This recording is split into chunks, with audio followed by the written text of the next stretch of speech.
If you need a break सच में you need to book Panthi tourism.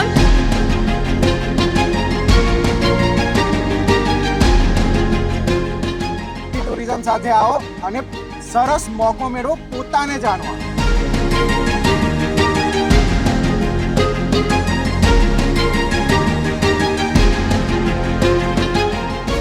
એટલો premium experience થયો, અમને એવું લાગ્યું કે એ ઝરણું સ્પેશિયલી અમારા માટે જ હતું.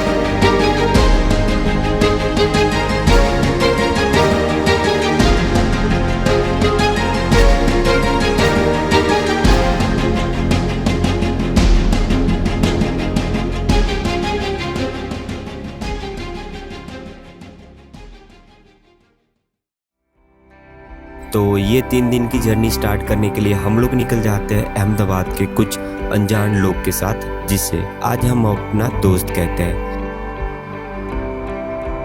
अहमदाबाद से सुबह हम लोग पहुंच जाते हैं हमारी कैंप साइट पे, जो कि हमारी कैंप साइट सापुतारा से करीब 4 किलोमीटर नीचे है. जहाँ पे पहुंचने के बाद हम लोग करते हैं ब्रेकफास्ट और थोड़ा सा करते हैं रेस्ट, और उसके बाद पहुंच जाते हैं हम लोग हाई रोप एक्टिविटीज़ करने के लिए.